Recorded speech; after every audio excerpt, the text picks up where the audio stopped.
If you compare beer with bratwurst, and cheese with wine, or even whiskey, with donuts, then we think you can pair all of these delicious drinks with murder, conspiracies, missing persons. and more. Drink with us as you feed your craving for true crime and creepy stories. Here we go. This is Perfectly Paired With, a podcast that we pair a drink with some sort of true crime story. And we invite you guys to drink with us. But if you don't have time for that or you don't do that, that's perfectly fine too. But we have a fun one today. Very excited about this one. It is a story most know. And if you don't, you're probably young. Not saying too young to listen to the podcast, but probably much younger than us. And hopefully you'll find out something today that you didn't know before. Katie, my beautiful wife, why don't you tell us a little bit about that? So I'm not exactly sure when, but OJ Simpson once said, "In America, you get as much justice as you can afford." On June 12th, 1994, Nicole Brown Simpson and Ronald Goldman were brutally murdered outside Nicole's Brentwood home while her two children slept upstairs. Then on June 17th, 1994, Nicole's ex-husband, father of her children, and former NFL star, OJ Simpson, was arrested for the crimes. On October 3rd, 1995, at the end of an 8-month trial, OJ Simpson was acquitted of both murders. 1 year later, the family of murder victim Ronald Goldman sued OJ Simpson in a civil trial. And at the end of that trial, the jury found OJ Simpson responsible for the deaths of Nicole Brown Simpson and Ron Goldman, awarding the family $33.5 million in damages. Then, in 2007, a hypothetical confession made by OJ Simpson was published in a book called If I Did It, Confessions of a Killer. Written by Simpson with the help of Pablo Finjaves, a ghostwriter, the book would ultimately be published by the Goldman family. After Simpson's death in April of 2024, the FBI released over 400 pages of documents related to the deaths of Nicole and Ron. This is the story of the kind of justice OJ Simpson could afford. Wow. I didn't know the FBI released documents that they hadn't before after OJ Simpson died. No, I would say most of them are related to the testing of evidence. I think the FBI did most of the testing. Yeah. So it was like page after page of just like evidence testing results. But yeah, it's their kind of policy that once an individual related to the case passes away, they can release documents. Interesting. Okay. Yeah. Was there any reason to not release them before?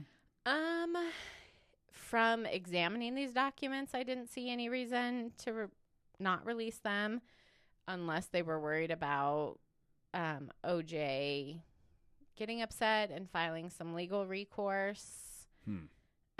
But no. Okay. This case is so well known. Details are so well known. Yeah.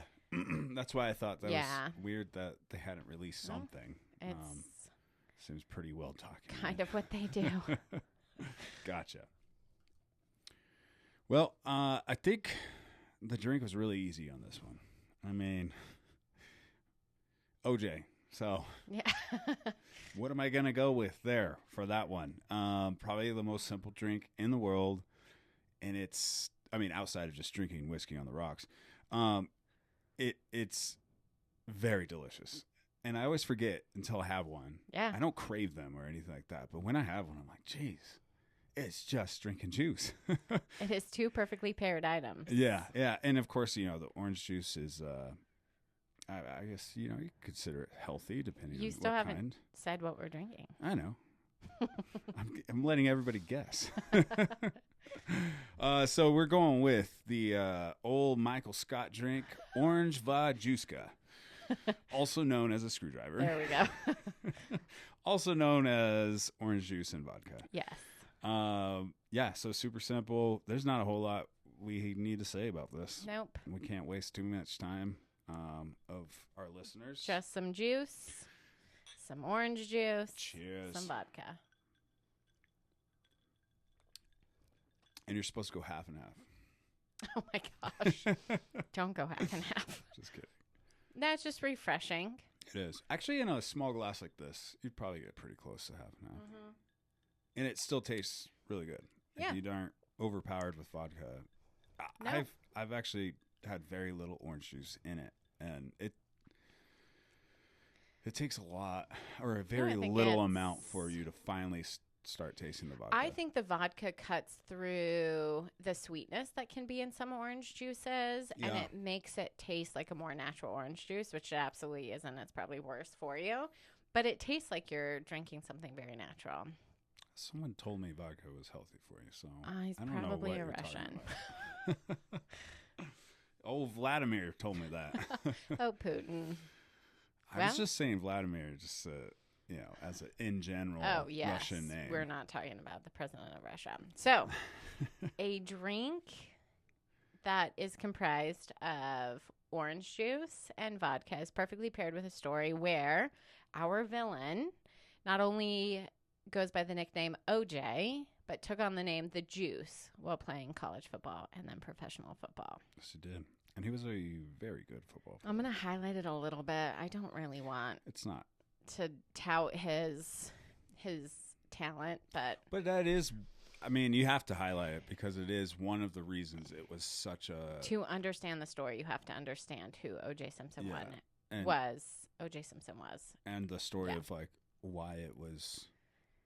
Well, I mean, we've referenced it. It's like one of the first nationally televised cases where the whole nation oh my gosh was enthralled. I came across an article that was listing the most like pivotal events in like the last however many years. 9/11 was number 1. Of course. Hurricane Katrina was number 2. And the OJ Simpson trial was like number 3. That's crazy. I mean, I can't really think of anything that's bigger. Well, it had a lot of social like ramifications and implications, which we're not going to talk about. Yeah, because we're just going to stick with the crime. But it was also, it's just a tidbit for the social part of it. The only thing I'll throw in there is he was loved by all communities. It wasn't just black community, it was white community. It was everybody. Everybody loved the juice. Everybody loved the juice. He was a phenomenal football player. And also just larger than life personality, actor. Yeah. Just was everywhere. Yes. There's so many things we could talk about, but we're not going to, so I'm going to jump right in. So Nicole Brown was born in Frankfurt, Germany in 1959 to an American serviceman and his German wife. The Brown family, including Nicole's 3 sisters, moved to California when Nicole was just 4 years old. 14 years later, while working as a waitress at the Daisy, which is or was a high-end nightclub in Beverly Hills, Nicole would meet someone who would change the trajectory of her life. Orenthal James Simpson had always hated his name and preferred to be called OJ. During his football playing days, he was nicknamed The Juice. In 1968, OJ won the Heisman Trophy while playing football at USC. Professionally, OJ played for the Buffalo Bills, and he was the very first player to ever rush for more than 2,000 yards in an NFL season. When Nicole met OJ, he was 30 years old to Nicole's 18, and he was married to the mother of his first 3 children. Her name was Marguerite. Together, the couple had a daughter, Arnell, and a son named Jason. And at the moment Nicole met OJ, Marguerite was expecting their 3rd child. OJ would tell Nicole that his marriage to Marguerite was already emotionally over when the two met at the Daisy, But OJ and Marguerite stayed married for another 3 years while OJ and Nicole developed and maintained a romantic relationship. Wow. Now, during the... Was she aware of it? Yes. Well, I don't know if Marguerite knew. Yeah, that's what I meant. Nicole absolutely knew. I'm guessing probably. I'm sure Marguerite... I'm sure there's got to be a certain level in celebrityism that sometimes these people that get married to them, they're like, maybe they have a pass. Like, I feel like, I don't know if it was true in the 1980s when this kind of started, but I feel like women who marry professional athletes just kind of know and or assume that stuff is happening. Yeah, yeah. And you trade it for the Ferrari. Exactly. That's what I mean. I'm not judging. Whether it is like a said pass. You know what? But there's got to be kind of all right, I'll trade That's this. fine. I won't say anything. It's like, the mafia and Sopranos. They're able to have their, whatever they called their side. I just know them as side chicks. I don't know what the Sopranos call them. They had a fun name in there. Somebody's yelling at their stereo right now. Dude. Tony Soprano is yelling at their stereo right now. In heaven. Now, during that time period, OJ's third child, Erin, who is actually a daughter, actually drowned just before her second birthday. Oh, geez. I know. And whether that tragedy contributed to the couple's ultimate divorce or not, OJ would officially divorce Marguerite in 1979. Jeez. I know. I doubt you're going to talk about it because it probably doesn't have much to do with the way you're telling it. I just want to remember, was Jason the one that some people thought Could maybe you did just it? Okay, wait? Sorry. Yeah, sorry. We're going to talk about it. I didn't think you would. Oh, no. Because we're going to get into it. I But know let me the just tell spin the you're story. giving it, so Now, OJ and Nicole would marry in February of 1985 at his Rockingham mansion.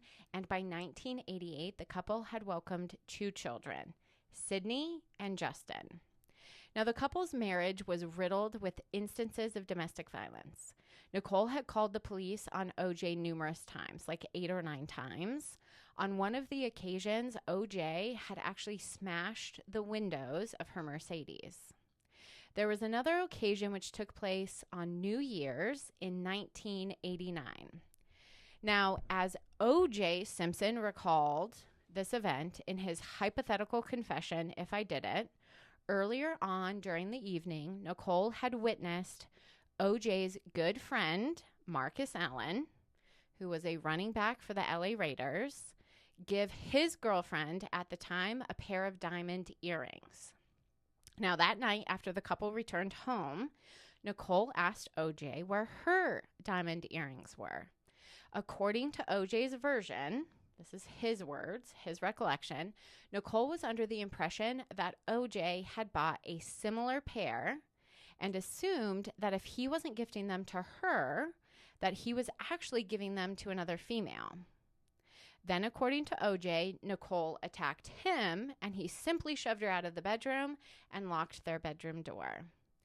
Now, the truth of the situation is probably something different, because when officers arrived on the scene after Nicole made a frantic 911 call, Nicole was discovered in nothing more than a bra and sweatpants, hiding in the bushes outside with bruises on her face, documenting OJ's violence from that night. In fact, when Nicole revealed herself to officers, she proclaimed, "He is going to kill me." Now, despite what responding officers observed, OJ was not arrested immediately, nor was he taken into custody for the safety of Nicole, despite that being the policy and procedure for the LAPD at the time. So Nicole, as was her habit, took pictures of her bruises and cuts and stored them in a safety deposit box along with other similar pictures from other instances which could potentially be used if something ever happened to her. Smart. Now, from that incident, OJ was ultimately charged, and in the end, he pleaded guilty to spousal abuse. Do you want to know what his sentence was? Yes. 120 hours of community service, 2 years probation, and a whopping $700 fine. Goodness. Now, Nicole and OJ Simpson were divorced in 1992. From her divorce settlement, Nicole was given almost $500,000 plus $10,000 a month in child support payments and her Ferrari. But the split was not exactly clean. Nicole would tell friends that OJ stalked her, which there is evidence of even in his own writing in If I Did It. On one occasion, OJ describes going to Nicole's house and spying through the window, observing Nicole performing certain sexual acts on a man in the living room, which infuriated OJ because his kids were, quote, unquote, in the house at the time. OJ. But according to OJ, it was actually Nicole who was pursuing him. And just considering they shared 2 children, their paths were irrevocably interconnected. At one point after the divorce, in October of 1993, OJ Simpson, enraged, visited Nicole, and she would make the following 911 call.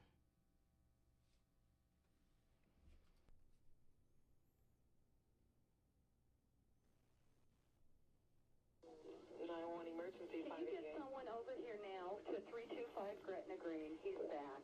Please. Okay, what does he look like? He's OJ Simpson. I think you know his record. Could you just send somebody over here? Okay, what is he doing there? He just drove up again. He just drove me over. Okay, wait a minute. What kind of car is he in? He's in a white Bronco. First of all, he broke the back door down to get in. Okay, wait a minute. What's your name? Nicole Simpson. Okay, is he the sportscaster or whatever? Yeah. Okay. Thank you. Wait a minute. We're sending the police. What is he doing? Is he threatening you? I'm going nuts. Okay, has he threatened you in any way, or is he just harassing you? You're going to hear him in a minute. He's about to get in again. Okay, just stay on the line. I don't want to stay on the line. He's going to beat the shit. Wait a minute. Wait, just stay on the line so we can know what's going on until the police get there, okay? Okay, Nicole? Uh-huh. Just a moment. Does he have any weapons? I don't know. Okay. He went home, now he's back. The kids are upstairs sleeping, and I don't want anything to happen. Okay. Has he hit you today, or no? No. Okay, you don't need any paramedics or anything? Okay. You just want him to leave? My door. He broke the whole back door in.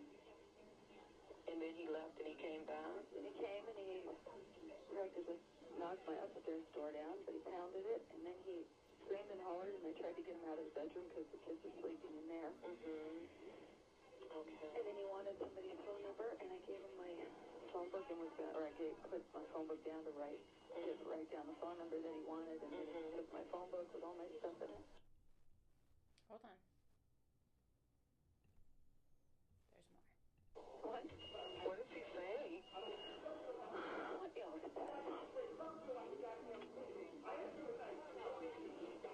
Unit, your domestic violence at 30 Crescent 325 South Griffin Greenway is too high. The suspect is now entered in the shelter and it is refusing the lane. It's close too high. It's been 4221 RD 825 children involved.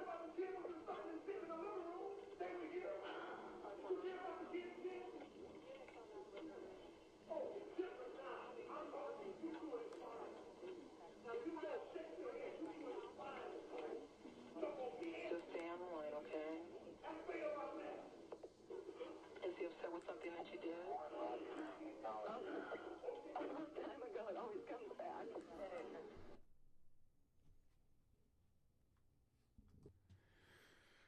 Jeez. OJ, the sportscaster, was, he sounded really angry there in the background. Really angry. I couldn't tell what he was saying. When you have listened to it, are you able to tell, or have you just read transcripts of it? If you find the 911 call on like YouTube or something, they put a transcript, but it just says inaudible yelling. You can't make out a ton. I heard a bunch of F-bombs, but that was kind of what I could hear. When was that taken? After the divorce in 1993, like October.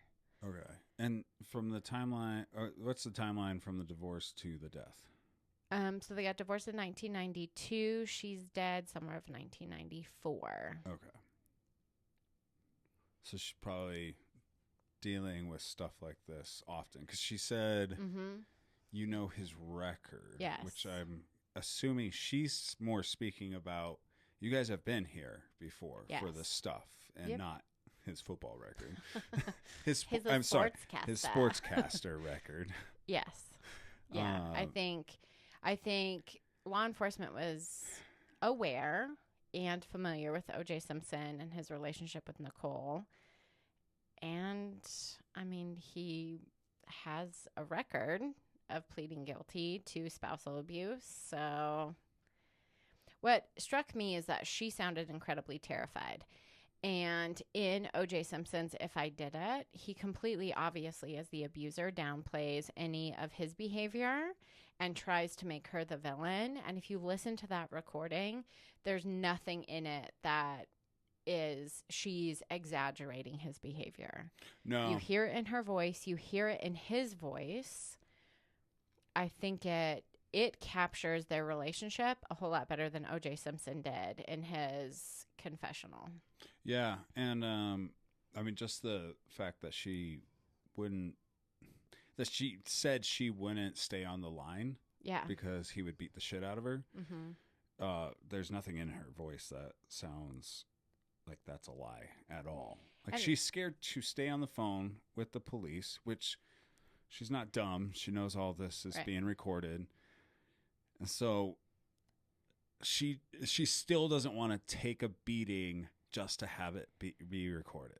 And I'll tell you this, just to give you a glimpse into OJ's mentality during this time period, as at least he recalled it in 2007, she was being a terrible mom. She was using drugs. She was exposing his kids to all these terrible, awful things. So whatever he was yelling probably represents that mentality. Like, she's not doing her job as a mom, and she's putting his kids at risk. And as inaccurate as his impression was, because I truly believe he was a monster, and that's why we're telling the story today, I think he absolutely thought that was the truth. Have you seen anything in your research that points to any truth to any of those claims by him? So many years ago, I read the book that was written by one of her good friends. Her name was Faye. I think that she had been with OJ since she was 18. As a newly divorced woman, she was living life. She was 18 when she met OJ. Yeah, she was 18. And so this period of her life was her experiencing adulthood on her own for the very first time. Yeah. But every single person who knew Nicole said that she was the best mom in the entire world. Like, she would not have put her kids in harm's way. OJ was really pissed at her, and I think he used the kids as a reason why he was pissed, when really it was his ego and jealousy and things like that. Interesting. So, on the morning of June 12th, 1994, Nicole went for a run and then cooked breakfast for her children. Later that morning, while Nicole took Sydney and Justin shopping, OJ played some golf and then played some gin rummy at his country club. This is the day of the murder. It was at that country club that around 2:18 p.m., OJ called Nicole, and according to a club employee, that call deteriorated into a shouting match. That evening, the couple's daughter, Sydney, had a dance recital that was being held at Paul Revere High School. So while Nicole, two of her sisters, and their mother sat together in the audience, OJ sat behind them, completely ignored by Nicole. Now, Nicole had a pretty good reason for her behavior. You see, OJ had been threatening to report Nicole to the IRS for selling a property but not reporting the sale to the U.S. government.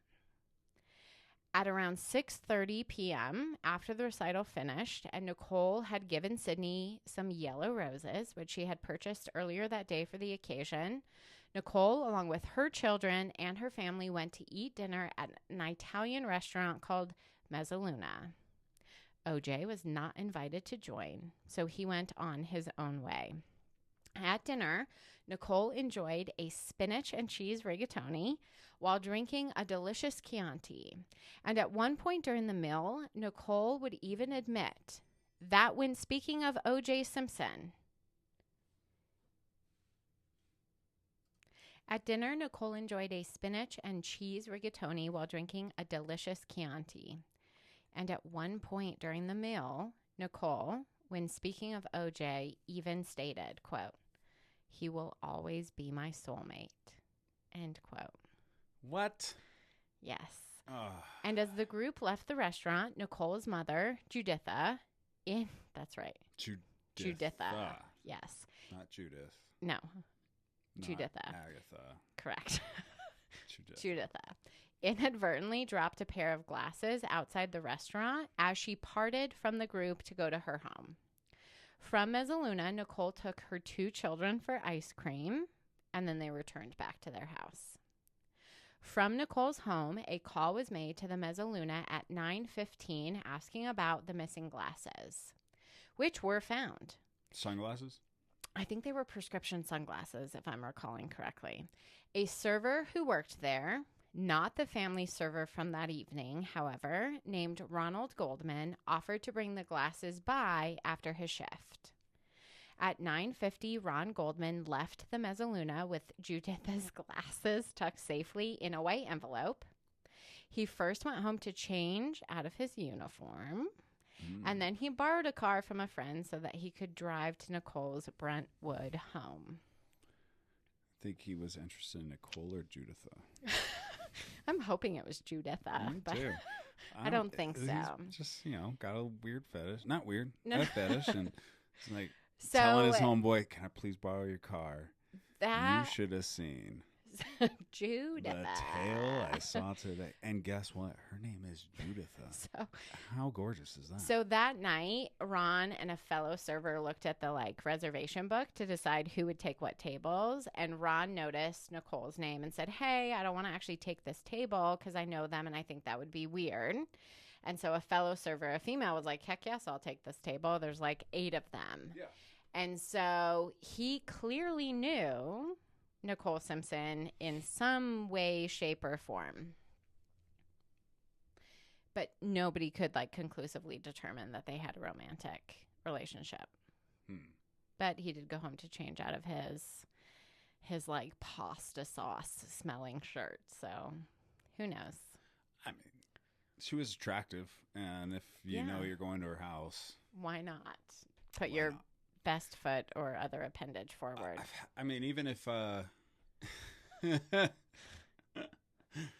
even if you're not, he's probably not expecting anything, but he also don't. It sucks going out and doing things with your restaurant. It really, really does. Clothes. Yeah. And if you've worked at a restaurant, especially a seafood restaurant, it sticks to you. Yeah. Correct. So, is there any indication what OJ and Nicole fought about on the phone? Their last phone call? To be honest, I think it had something to do with the incident where he looked through the window. Because I feel like when listening, he makes reference to, "You're doing this in this house with the kids." He's calling her from the country club talking about that. That's what you're talking about. No. Because that technically, I mean, as far as I know, that's the last phone call, right? No, that he made to her? Guarantee you it probably had something to do with her being pissed off at him for him threatening to be like, "Well, I'm going to report you. I'm going to tell the IRS you didn't claim this as a sale." See, I would have thought it would have been maybe with the kids, with the recital. Maybe he was asking what time it is. And maybe because he's at a country club, he's golfing, playing gin rummy, because I guess that's what you do at country clubs. I wouldn't know. But he's drinking. I mean, most guys do. Maybe he's not, but he's having a fun time. More than likely drinking as well. And, well, Well, we're going to talk about all the reasons why OJ was pissed off at Nicole that night. I'm guessing he was trying to get out going to the recital. I don't think. And she was giving him shit. I don't think that's the case. No? No, and let's talk about it, and when we get to the part where I give you that information, I'll make a very clear note that that's why I think that they argued on the phone. So now for a bit, we are going to use OJ's own recollection as described in If I Did It to chronicle what he did after the recital. Now, when OJ left the recital, he was feeling, in his words, quote, pretty lousy. He was mad and resentful at the way Nicole had treated him and at the short skirt that she chose to wear that night. In his mind, when he chose not to invite his then girlfriend Paula to the recital out of respect for Nicole's feelings, he deserved better treatment from her. So perhaps they were arguing over whether or not Paula, which was OJ's current girlfriend, was going to get the invite to the recital. Now, once back at his house, Kato Kalin, who is an actor who lived in one of OJ's guest houses, the one who had originally lived with Nicole as a roommate, came up to OJ carrying a Playboy with the plan of using OJ's jacuzzi, which is just like, thanks for those details, OJ. Wait, I'm not following that. So she brought the Playboy. So OJ's back at his house, and I'm assuming Kato walks up in a bathrobe carrying a Playboy. What's up, OJ? Oh, okay, got it. I'm going to use your jacuzzi. Okay, I'm sorry. I was still thinking about something else, so I was trying to track that and Kato think about this. Using a jacuzzi with a Playboy? No, but he's the guest house guy. I gotcha. Yes. Yeah. Now, again, according to OJ, Kato showed him a picture from inside of the magazine of a girl. As guys do. I don't understand that. And this girl reminded OJ of a Raiders cheerleader that he had known many years back, which I would just like to point out. Like, OJ is, in his book, I'm assuming in his life, just like the biggest narcissist. Like, he's going to point out Kato's so pathetic. He's taking a Playboy to a jacuzzi. And did he point it out? He said something about it? He writes this. This is the chronicle of his night. Yeah. And then he needs to make himself so much better by going, well, that girl reminds me of a professional football cheerleader that I knew. And then he goes on to say that he actually calls this former cheerleader on the telephone to let her know that he was a free man. Oh, I'm thinking of you. And this is what OJ writes about in If I Did It. Now, after that call, OJ noticed that he only had $100 bills, and he would need smaller ones for his trip to the airport that night. You see, OJ was supposed to fly to Chicago for a golf tournament connected to the Hertz car rental company, whom OJ worked for as like a spokesperson. Now, OJ decided to ask Kato, I'm hoping after he got out of the jacuzzi, for smaller bills. But then he wound up deciding to just go to McDonald's to break, again using his own words, a C note, which is a $100 bill. I've never heard that one. A C note. So OJ and Kato, driving OJ's Bentley, went through the drive-thru at McDonald's and returned back to OJ's home around 9:45 p.m. According to OJ, he actually ate his burger on the way home, whereas Kato saved his to eat, presumably when he was back in his guest house. Now, while OJ drove, he found himself, as he described it, in a dark mood, thinking about his daughter and the fact that Nicole never seemed to accommodate him when he would reach out on the spur of the moment asking to see his kids. Once back at Rockingham, in preparation for his golf trip to Chicago, OJ went into the garage to grab his golf clubs. He then began chipping balls into his neighbor's yard. Now, maybe they have an understanding, and he was like, hey, anytime you want to, just, give me free golf balls. You can practice by going over the fence.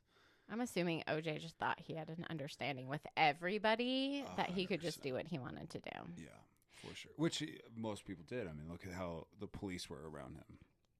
Just like, oh, sir, your wife's got some beatings on her face, but you go back into the house. We're going to assume you didn't do those. Yeah. You're good to go. This will be pending further stuff, but Don't worry about it tonight, big guy. The juice. Now, even though golf usually could drive all other thoughts from his mind, OJ still found himself thinking about Nicole. So, from his driveway, he decided to call his then girlfriend, Paula, but she wasn't answering his calls, leaving OJ to wonder if she was trying to push him away, or perhaps she had already moved on because she hadn't been invited to the recital. Again, he blamed Nicole. Then OJ describes a series of thoughts that clearly sets up his mental state for the rest of the night.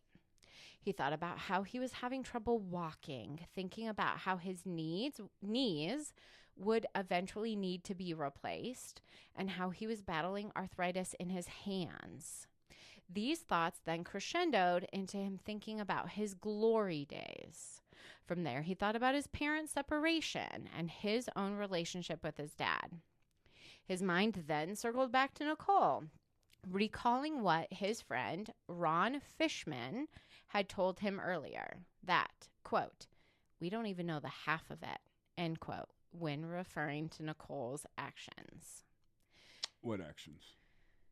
Again, OJ says she's sleeping with all these guys. She's doing all these drugs. She's just getting up into a mess. Gotcha. Is he drinking this whole time? Not that he's describing. Yeah. No. Okay. Then at 10:03, specifically, according to OJ's recollection, he noticed an unfamiliar car drive past his house and then park down the street.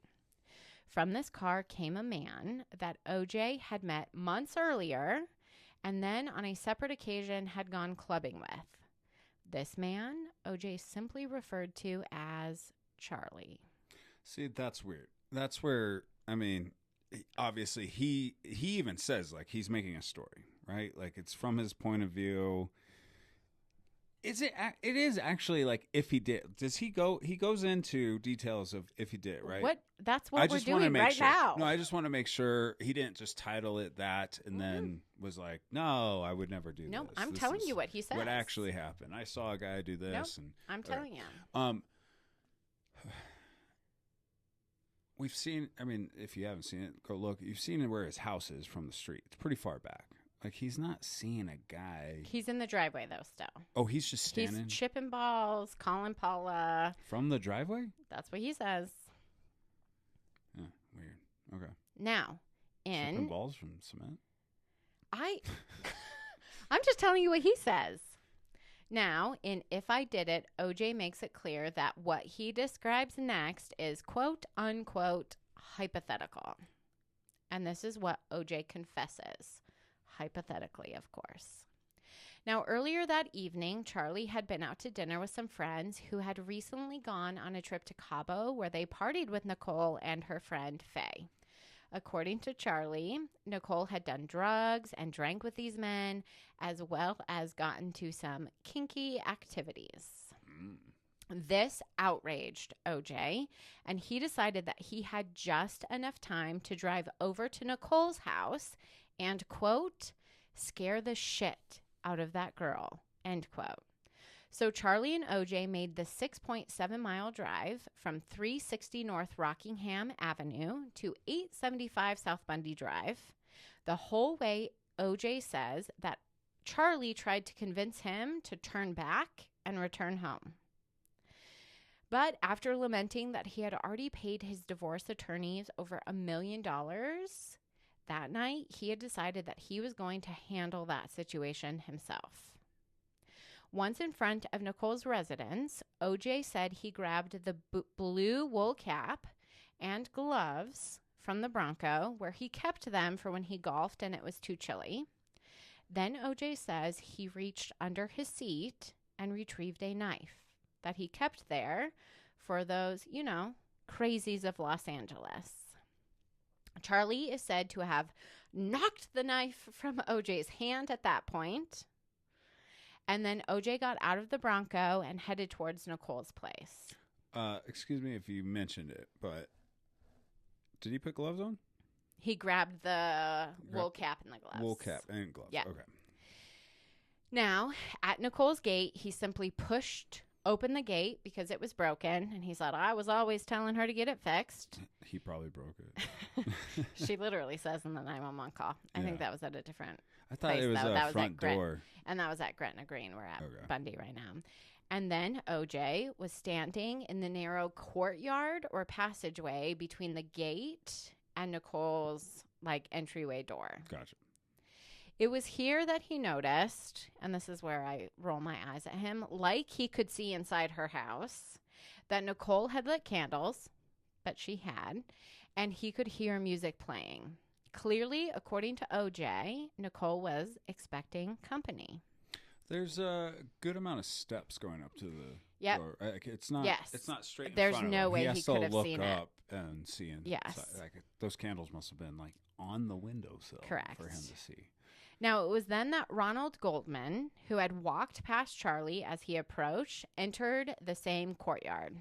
At his appearance, OJ started asking, "Who the F are you?" Although he said the real word. I just haven't had enough screwdriver to drop the F-bomb. Let's fix that, folks. And when Goldman explained about the glasses, OJ simply called him a liar. You see, according to OJ, Goldman referred to the glasses as belonging to Judy, indicating that he knew her not only by her name, Juditha, but by her nickname, which is Judy. Now, after seeing Goldman walk past and enter the courtyard, Charlie, nervous about what was going to happen, carrying OJ's knife, joined the two men outside of Nicole's home so that all three men were standing in this small courtyard area. So his friend Charlie is carrying the knife for OJ? I mean, he hid it out of his hand, I thought. He brings it. According to OJ, Charlie's carrying the knife. We're going to talk about it. Then Nicole, wearing a black slinky cocktail dress, as OJ described it, came out of her house. Followed by her dog, which was an Akita, also named Kato. Oh, we have an Akita. We do. They're special to us. Now, instead of barking at the strange visitor, Ronald Goldman, Kato actually wagged his tail, indicating to OJ that Goldman had been to Nicole's house before and was actually known to the dog. Which Akitas are incredibly protective of their grounds, and they generally will not wag their tail at somebody they don't know. Yes. Now, Nicole at this point asked OJ just to leave Goldman alone. To which OJ responded to Goldman, "Are you here delivering drugs?" Because according to OJ, that's what Nicole was doing. And then OJ states that he was attacked by Nicole. In defense of this attack, OJ pushed Nicole and she fell, hitting her head on an outside stoop. Goldman responded, again, according to OJ, by getting into a karate stance and moving about OJ as though he intended to fight. Yeah. It was here that Charlie stepped between the two men, and holding OJ's knife, Charlie told OJ it was time for both of them to leave. It was then that OJ recalls removing one of his gloves and taking the knife from Charlie. The next thing OJ describes is thinking that something went terribly wrong. He recalled standing in the courtyard, very confused. He then described reaching towards his heart because it was beating so fast and feeling a wetness on his shirt. Then, realizing that the wetness was blood, OJ looked around and noticed that both Nicole and Ron were lying dead in giant pools of blood, and he was standing there holding a bloody knife. OJ then took off his shoes and bloody clothes and wrapped them around the knife in a bundle. Then both OJ and Charlie got back into the Bronco and returned to Rockingham.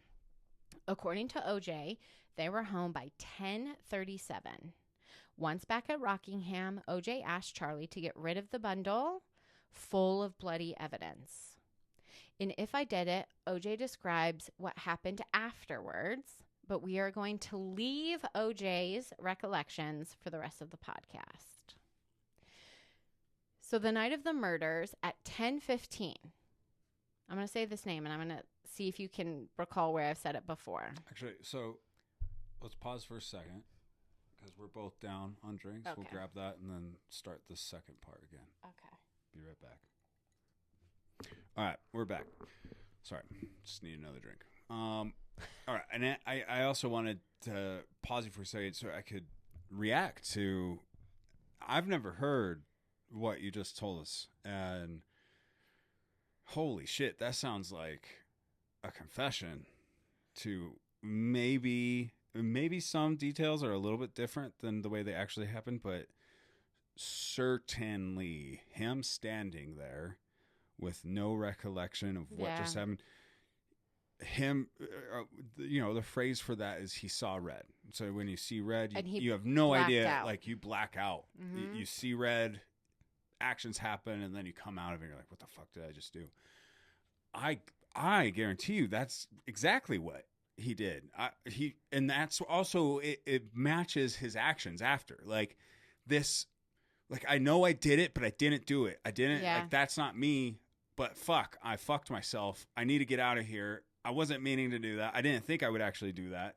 Boy, yeah, it's, I also, oddly, this is going to sound bad. No. Kind of felt sorry for him. Like thinking. For OJ? For thinking of him blacking out and like that. Like thinking of putting myself into those emotions that you might feel of like coming out of it and holding a knife and looking around and everybody's dead and you're like, what the fuck? What? Oh. No, I didn't do this. And just like realizing so quickly your whole life. Yes. You just fucked your whole life over. So this is getting ahead of ourselves, but I found myself thinking this the entire time I was writing this. OJ Simpson is the poster boy for never give up. Like just stick in it and you might come out a victor and be just fine. Because in that moment, I think that combined with maybe some brain trauma from playing football, which was not, and nobody knew about in 1994. CRT, what is it? No, what is the... Yeah, it's you saying CRT Aaron, messed I know. me up. I'm so sorry. Aaron Hernandez, who was also a football player, brought like this issue to light that these brain traumas can contribute to a lack of like impulse control. And so I think it was that combined with years of feeling invincible and anger at his wife that he absolutely had a moment where he saw red and he blacked out and he did something that he had no recollection of. Yeah. And in that moment, he was like, what do I do? And then he just moved on to the next step and then the next step. And like even after the Bronco race where he was like contemplating suicide. Nope, just stick in there, OJ. You're going to be just fine. And he was like the little engine that could. Yep. And in the end, he did. And he did. All right. New perfectly paired with t-shirt. Our first one needs to be like a picture of OJ coming out of the courthouse of free man. And it says, never give up. Never give up. And then perfectly paired with on the back. Yes. But he also, like, I didn't write this into the script, but just thinking back, he was such an asshole when he wrote this book because as he's describing Ron Goldman, who literally was wrong place at wrong time, in his 20s, handsome guy, his whole life ahead of him, is like being described as getting into a karate stance. And OJ's like, I just wanted to laugh at him. And I'm just like, dude, even if you didn't kill him, he died. Why would you put that in your book? Yeah, but still, I mean, mean, you're such a jerk. It's like the only case that, well, not the only, it's one of two off the top of my head that like everybody does not accept the verdict. I mean, maybe not everybody. There was probably some folks out there, but once you actually dive into it all and all the details of what went into that court case, it's baffling that he came out a free man. We're gonna... with that said, I don't know. I'm rambling. I'm gonna let you get to the next section, but I did want to reflect on Yes. That confession of his. Holy He even crap. goes into how he's driving home and Charlie's sitting in the seat with like his head in his hands, just going like, "What did you do, OJ? What did you do?" And OJ is just screaming at him, like, "Shut up. Also, stop saying words. Stop talking." Charlie. Well, we're going to talk about Does Charlie. this dude have his back all the way? In looking into this, I saw a meme that said, "I don't know who Charlie is, but boy can keep a secret." No kidding. Okay. So we're leaving OJ's recollections and if I did it, and we're going to move into some of the facts that we can verify. He probably threw like $4 million in a duffel bag to Charlie and said, "Don't say shit. Well, we're going to talk about Charlie. Actually, was Charlie in the Bronco with him? Yes. Okay. So the night of the murders at 10:15, neighbor to Nicole, a man named Pablo Feneves.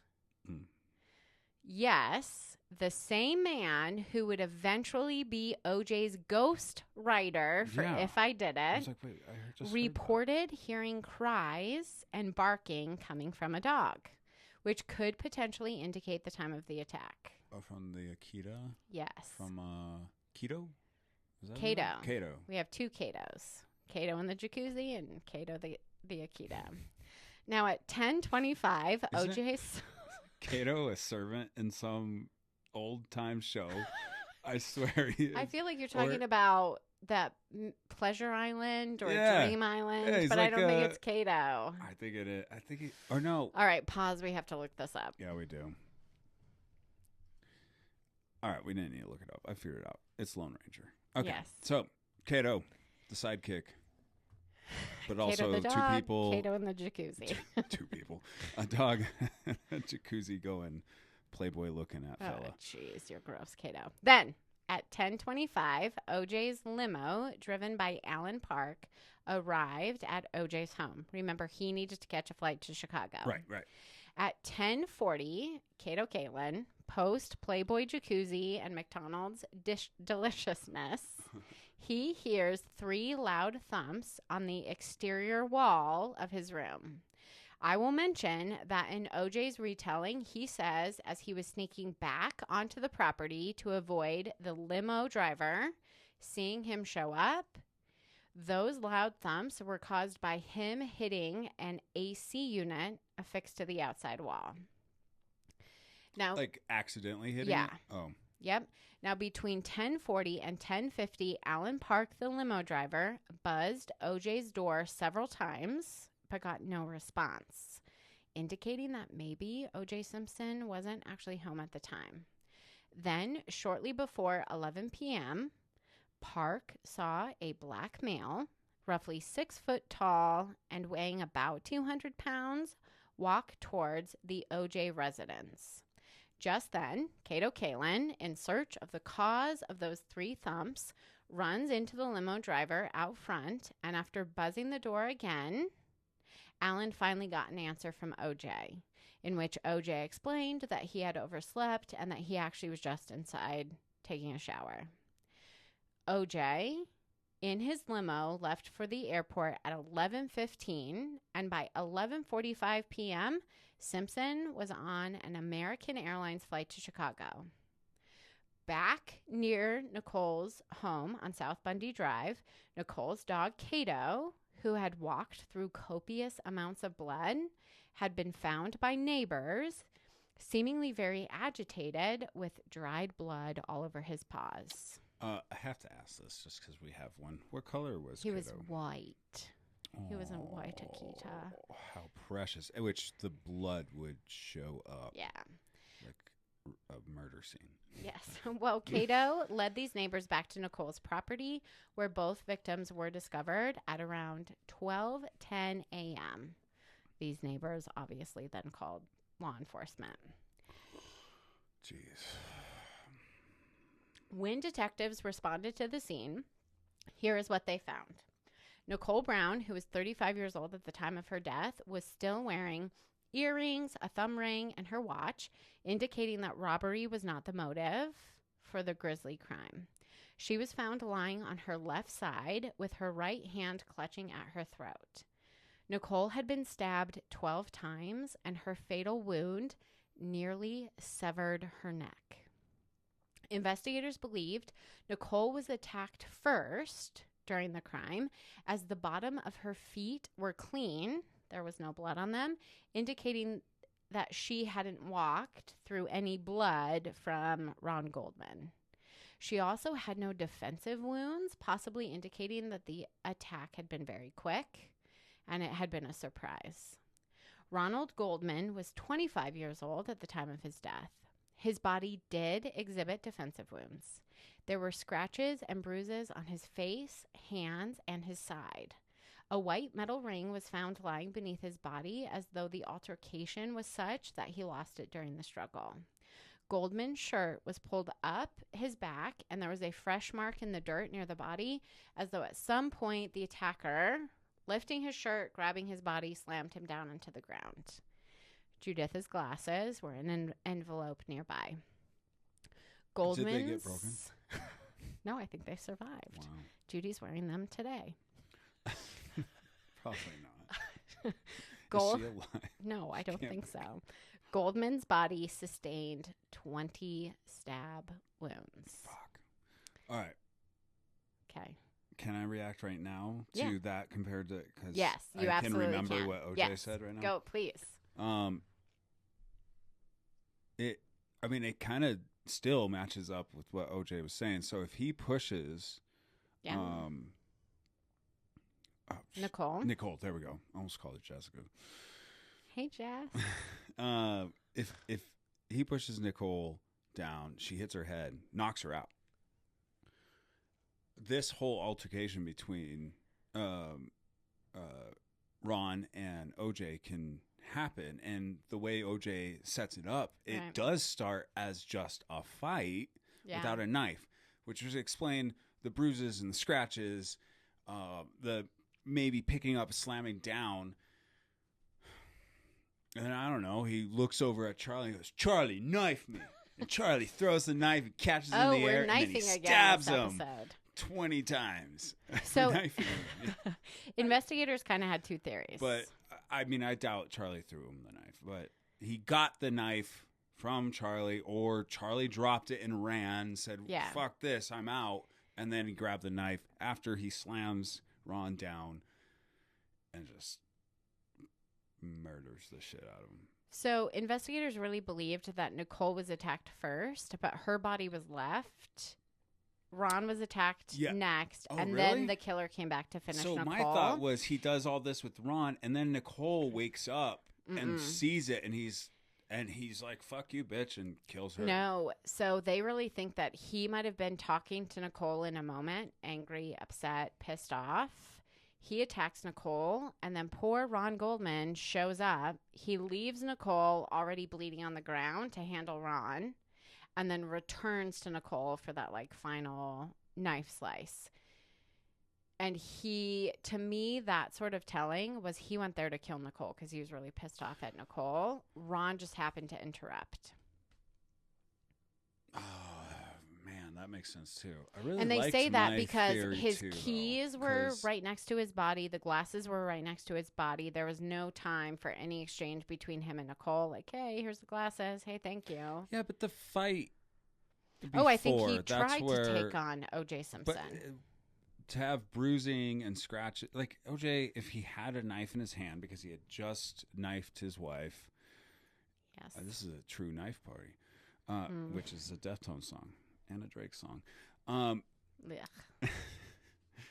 If he had knifed Nicole and then Ron shows up, he still has the knife in his hand.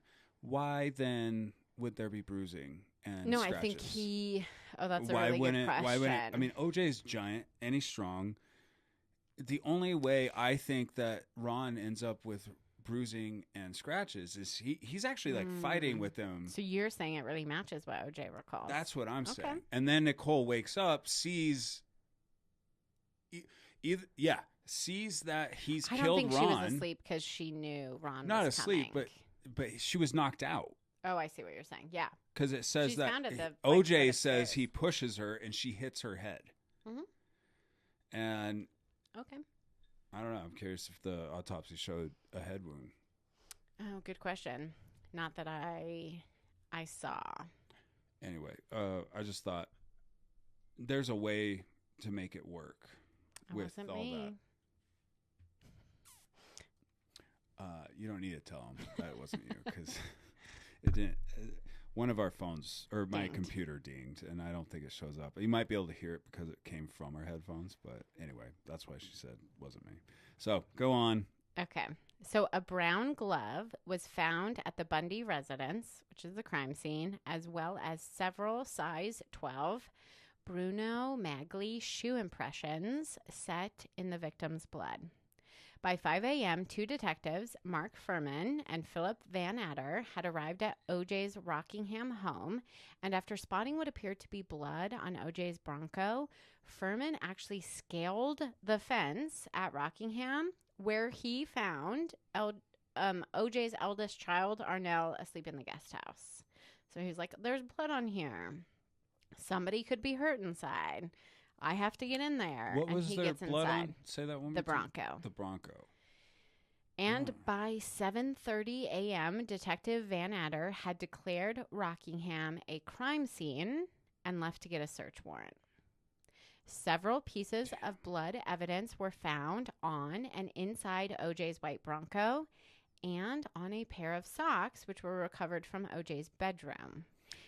In addition to the blood evidence, one bloody brown glove was found on OJ's estate. Do you ever, when you're going through these stories, especially this one, because I think it every time, just think, OJ, if you just took a little bit more time, like it wouldn't have started the way it did. Now, eventually they would have suspected you and it would have gone that way. But maybe it had to go the way it did for him to get out of it. But he was so stupid with everything he did after. Yeah, because to me, if Which I were also him, explains I would if- just pull my Bronco into my property and say, oh my gosh, I'm so sorry. Time got away from me. I had to run a couple errands. To the limo driver, his whole Yeah. point in leaving the Bronco out, which in his book, he actually asks Charlie to move the Bronco back onto the property once his limo driver left, which to me is just OJ being like, see, I was smarter than that.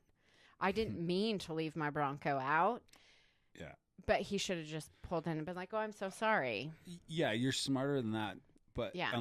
When you're not having like whatever amount of adrenaline running through your body because you just murdered 2 people. Yes. Yeah, no, the whole thing's so dumb that he does after. Just leaving bloody shit everywhere. Like, Yes. What the, like it kind of matches with the book too, though, in the sense that he has no recollection of actually what happened. He Yeah. just kind of saw the aftermath and he's Mhm. really hoping it wasn't him. Yes. And he's just going to go about everything normal. Now, if it were me, I'd put 2 and 2 together, and right there, I'd be like, yeah, drop me off at the airport. Let's go to Mexico. Yeah. Now, wherever you could go.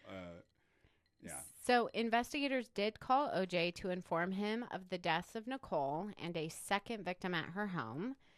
And during the trial, an investigator would testify that OJ seemed very upset during this call at the news. But OJ never once asked how Nicole had been killed. OJ returned to Los Angeles and submitted for questioning. Part of this questioning surrounded a cut on his left hand, which OJ explained to the police and in his book as a cut he got from broken glass in his hotel room in Chicago.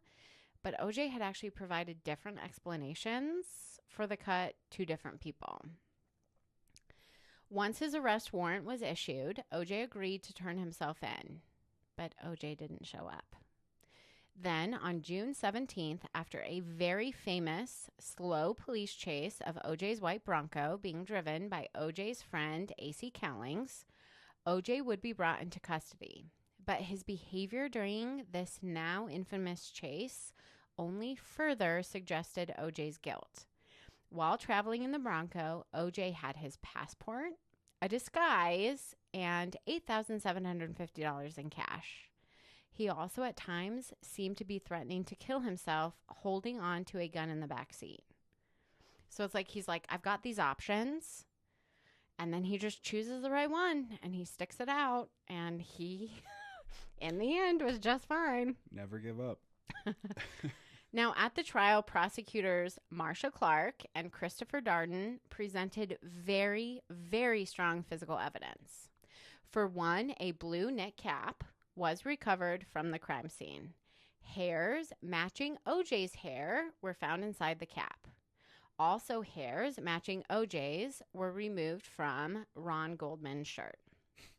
Hairs matching OJ's hair and those recovered from Goldman's shirt weren't found anywhere else on items recovered from Nicole's residence, suggesting that they came from the perpetrator of the crime the night it happened as he wore the blue cap.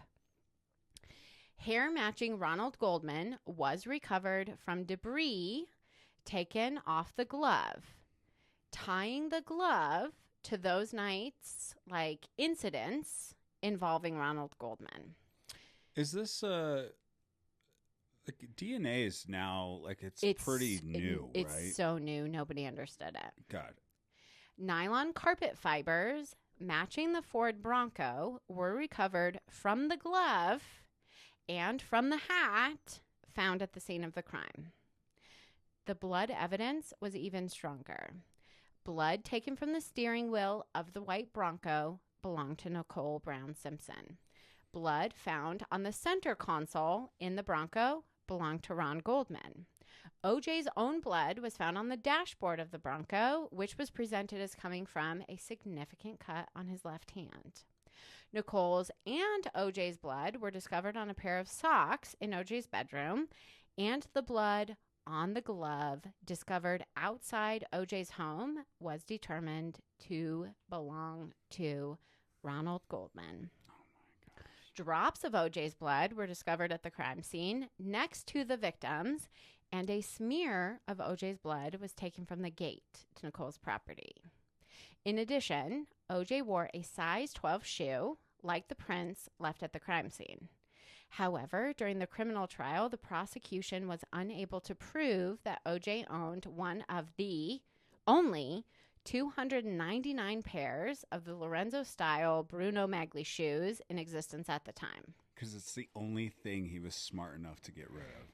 Well, just hang on. Oh, gosh. However, during the civil trial, after claiming he would never have worn those ugly-ass shoes, his words, not mine, there's a picture of him. OJ was presented with a picture of himself wearing those shoes at a Bills football game 9 months before the murders. Oh, funny.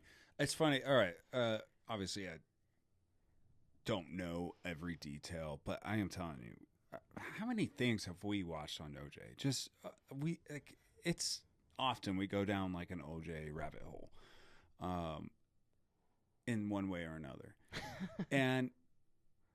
but it doesn't matter how many times I've heard it. I still have the same reaction to all the evidence. It's just because you know the end of the story. You're like, what the But I think you said something very important when I asked you about nobody when understood did they start DNA using evidence. DNA. And And because this trial took place now. just hang There's on no way. to your horses real quick. Okay. Now, the prosecution did a better job with the gloves. Well, at first. The state did provide evidence that Nicole had purchased a pair of those same gloves in 1990 for OJ Simpson during a shopping trip to Bloomingdale's. But OJ could afford the best defense team. Some might even call them a dream team. And they were able to create reasonable doubt. For one, it was determined that in 2 of the blood samples recovered, there were traces of something called EDTA. Now, EDTA is an anticoagulant and a preservative added to blood samples. Okay. Both OJ's blood on the gate at Bundy and Nicole's blood on a sock from OJ's bedroom contained EDTA.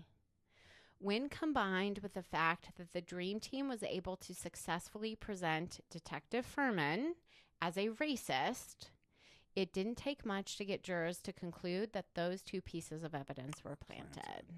Oh, I forgot about that. Yes. Yeah. Now, none of the other blood samples, including Ron Goldman's blood found in the Bronco or on the glove at OJ's residence, contained any EDTA.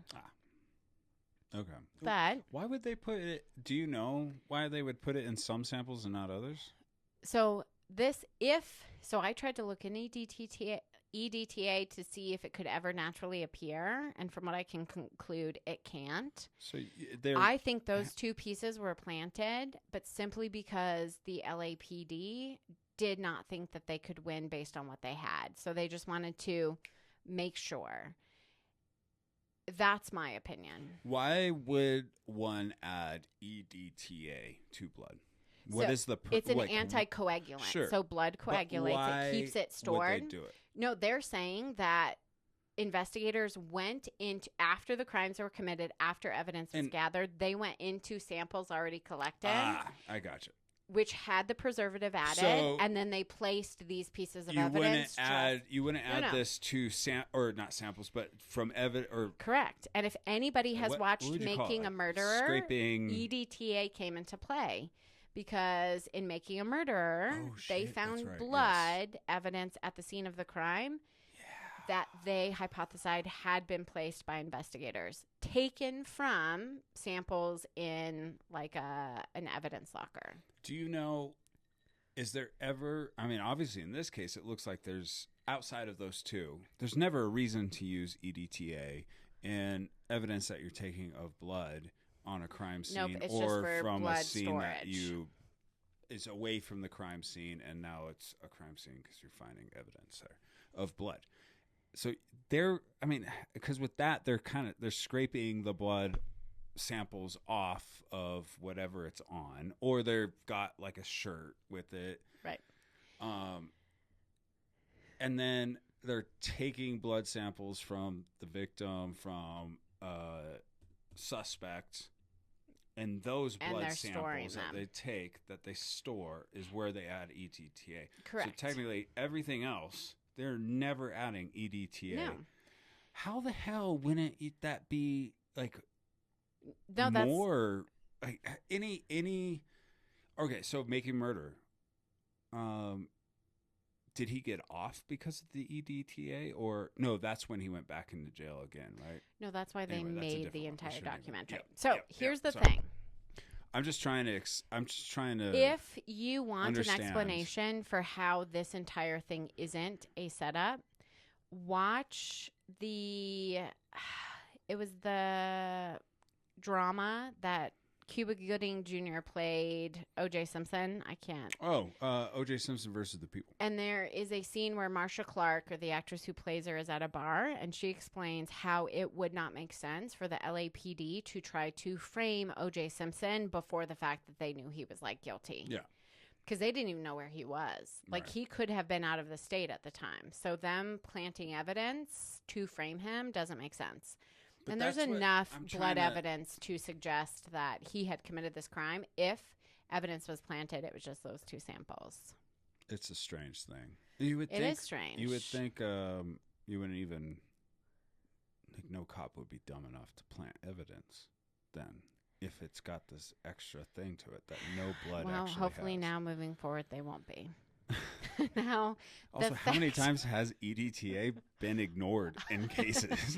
Now, the fact that EDTA wasn't found in all these other blood samples seemed to matter very little to a jury who had not only been sequestered for months on end, creating dislike for the state and the state's team, but who were making decisions in the setting of a racially charged Los Angeles after the Rodney King attacks, which were perpetrated by LAPD officers. And it was only 3 years before this? I think it was sooner than that, but don't quote me. I don't know. For some reason, I was thinking 91. Then there was the moment that defined the trial.